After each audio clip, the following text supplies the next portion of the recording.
Hello all, good evening. This is Mark from Douala, Cameroon, and yeah, so many things in one, right? And this is a segment I used to do, and I don't think I ran short of ideas, but I was just like, anyway, but something came up, and I'm like, yeah, well, you need to talk about this, you need to keep it real, right? So it's not rectable, it's wherever, bed talk, or anyway, and that's my purpose in life, right? To inspire, motivate, and encourage people from all walks of life with my personal experiences. And I don't shy away from using any of them. And whether people think I should do it or I shouldn't do it, it's my choice, it's my everything, and hey, I'm not the one who embarrassed myself. I'm like, what's wrong in meeting up with somebody you had known several years ago? You reconnect on Facebook, and it just happens that you are in the same city, and you're like, oh wow. I've met other people, right? And no, nothing as embarrassing like what happened today has happened. And I'm like, oh yeah, well, once it was embarrassing too, but that one was a small boy, kind of my generation, so my age mate, so I could just get up and leave. And that was not even somebody I held in any esteem, so that was different. But today it was somebody I held in esteem. I'm like, hey, you should have passed that stage and age, where you want to fool around and all of those kind of things. Seriously, it's sad that people still think they can just have things, especially, I don't know whether it's only women or men, all this side chicken and all kind of side guys and all of those things. Master, those things, the ball, frankly speaking, the ball.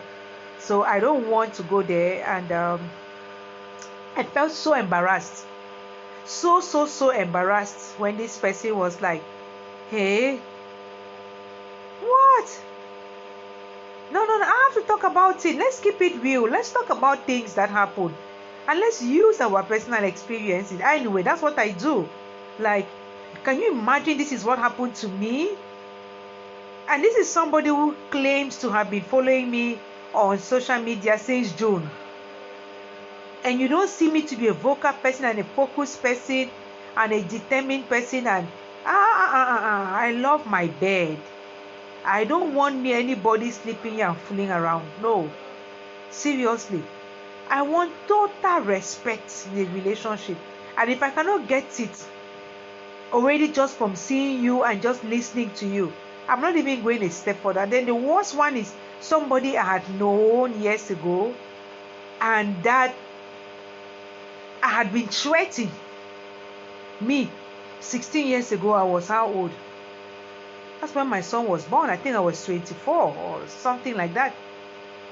I was threatened. Somebody came to my house to threaten me to leave this boy alone because they were engaged. And I did not even want to hear what they had to say. I was like, hey.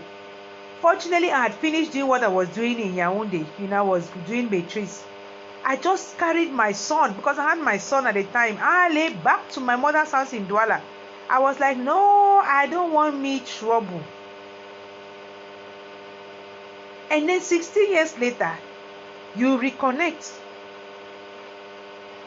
And you ask me if we can go out.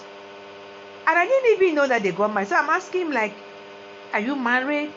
He said, yes. Now you don't know my wife. I said, no, I don't know her. I don't even know anything about it. He's like, but she's the same person. I said, so you are married? I'm married to this lady, and then you're even talking to me. You're not even afraid. I met them because I thought, well, there's somebody I can collaborate with, work with. There are several other guys, I dated and stuff. We meet each other, we talk, or sometimes, or collaborate on something. They give me ideas. So I don't think like, yeah, well, because the relationship didn't work out, I should ghost you, or I should. They sent me a friend request like 2 or 3 days ago, and I was like, okay, wow, I accept. And then they asked me question, and I'm like, yeah, I'm in Limbe. And where are you? So I'm in Limbe. I'm like, oh, okay, well, so maybe we could have coffee. Me, and this my kind of thing. But when I saw this person, I was like, I don't think we are going to work. Just now, in my head, I was just looking for a way to go. And then they just spoiled it all by talking the kind of way they were talking and looking at me like I felt violated. Me who knows how to talk like this, I didn't even know how to tell them, are you not ashamed of yourself? Fortunately, the stampede started and people were running all over the place, and then they said, I have to go and pick up my child from school. And I was like, good riddance. No. So, look. Oh my God, what are they doing with Pepper in this house at night now? People behave that way. When I was younger, like 20, I used to think, oh, maturity comes with age. So I don't think that 40 years old will be behaving that excited kind of, I don't know what I'll call it, vulgar or all of those kind of ways. Life is full of surprises. I'm like, and then, this is somebody who was also like, fool around all over the place. So they said it, my life is broken, my home is broken, and I'm like, and then you are talking to me like this instead of asking for tips on how to help yourself, and then you want to instead go to bed with me, claiming one for the road. We never did anything, see any serious thing 16 years ago and whatever. Of course, thank God I never did, because I'll be feeling so dirty. And this is a lady I know from childhood and I respect. So I was like, no, you cannot do this. That is why once she just came and told me that, I was like, hey. I said, grandson, I'm sorry. I didn't know. I beg, please believe me, I didn't know. I didn't even ask him. I didn't even go to the area the next time, school or someone say, I just got up and disappeared. It's my auntie I was living with who called him and said, hey, this kind of threat, if something happens to my niece. I never brought this up. I never put it in my book because it was traumatic at the time. But I didn't know that I could see this person again. And instead of being so sorry for all of that, they're claiming like, they didn't know, they didn't hurt me. They're trying to talk whether it's emotional blackmail. I was like, who is he talking to? Why is he talking all of this stuff? And I just wanted to end the conversation because for me, it was not the direction I was looking forward to. And one thing they do, which, as much as I talk, we women, sometimes we are so vulnerable and gullible. They kind of make like they're interested in you, your life, what has been going on, and asking you questions, and you're just there answering and answering. Just there answering and answering, and they're like, oh wow, you've moved on. Hey, I see this on Facebook. I see this. I see, oh wow, la la la la. Okay, so when do we meet? Meet to do what? Oh my goodness. So no, I want to keep it real. I want to take it out of me. There's so much going on now to start having this kind of personal life. Voila. Yeesh. My goodness. Yeah, well, thanks for trusting me. I mean, I'm getting it back now on social media. I mean, if I had not blocked him, I would have tagged him to get so embarrassed. And I don't care whether the wife, anyway, what is there to tell her to believe me? I'm not telling her nothing, and I'm not doing that kind of thing anyway. No, that's not my level. And I don't know whether she has given up on him or whether she knows that he is that way. What? Oh my goodness. Hey. Oh Lord. If we hadn't dated 16 years ago for 1 month or 2 months, something like that, I would have even been looking at trying to help him, the therapeutic way too. Kind of put himself together and everything, but I cannot even try, I don't want me trouble. So no, I keep it real. I just cut off. Me, I can cut off like, I just switch off very fast. No opportunity to even hear nothing. No, I don't want me trouble. Carry your trouble and go away. And that's how they go around and deceive other young girls all over the place. Before you know it, you are in some entanglement. You don't know how to get yourself of that entanglement. You have problem that way. You have put your heart somewhere. You don't know how to get it up. Nothing is moving for you. you are just entangled the whole place. No, me, I'm waiting for God's time. When it will be his time, he would send that person. There's somebody now circulating there, but I'm just like, no, no, no. You still have time, and I still have time. No, my focus now is my children. And if anybody is showing their head, there should be somebody who knows what they want from life and who is super respectful and who will not want to be doing gymnastics all over the place. That's why I prefer somebody who is out there. I don't want me humbug looking to make like want to get into my life, control me, do all of those things. The worst one, you are married. Not only married to somebody who had threatened me. That means that threat that time, this time around, they will just come and throw hot water on my body. That words. And then somebody I know.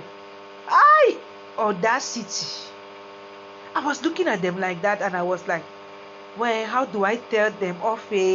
How do I spit on that? What do I do? I was trying to just be my own therapist at the moment. I was like, oh my goodness, thank God the stampede started and they had to leave. And I was like, anyway, I was going to go anyway, so whatever. So I wanted to share this. You know me now, I share my things because people can relate. People can help other people with the things.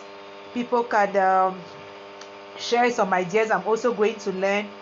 I keep telling one of my big sisters that areas in my life where I'm in nursery school, there are areas where I'm in doctorate class. So please tell me how to handle this. I mean, I've already blocked them in some areas, but I want to let them know how I felt, because that's what I also tell people to express themselves. It's just that in the morning there, I was so numb. I didn't know how to express myself. I was like, that was the last thing I was expecting when I was going to meet them or when they were coming to meet me where I was. So I was so disgusted. No shame. No shame. Anyway, thank God. Yeah, and thank God I am where I am. And maybe they were so tight back then now. I'm not going to even think about it. And I was very innocent. I didn't know when we met back then in the university that they were with somebody. And a big sister I've known from childhood. You know, stuff like that. I didn't know. So it is possible that some of these men are going to lie to you, or they're never going to tell you. If you know, 2 months, what are you going to know in 2 months? And I was studying. I just had my babies. I was not interested in fooling around, but I was like, yeah, companion, you know, friend is not bad, you know. So I enjoyed the thing while it lasted, but I wasn't in a rush, you know, I just had my baby. So I was not in a rush to go to bed with anybody, you know. So thank God, seriously. But so when she came to my house to tell me to back off, I was like, hey, African magic, Mark, back off.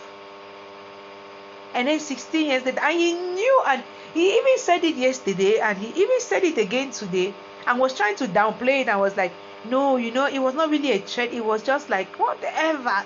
Yeesh. No shame. In short, I've spoken about it. Now I want to sleep. You know, like, I've not had some good sleep all this while, but jump, patch. So I'm hoping that back in my base and on my bed and my sheets and everything, I'll really sleep well tonight. So everybody try their best. Let me go and pray with my people and then call it a day. We thank God for everything. Thank you all those who joined to watch. I beg anybody who can, many young in particular, who can receive sense from this, fine. And I beg any man watching now, you're supposed to stop playing with us, stop embarrassing us, stop disgracing yourself. No. Stop. What are we teaching our children if we continue this kind of way, fooling around like this with each other and hurting other people in the process? Ish, I beg. Good night. God bless us all.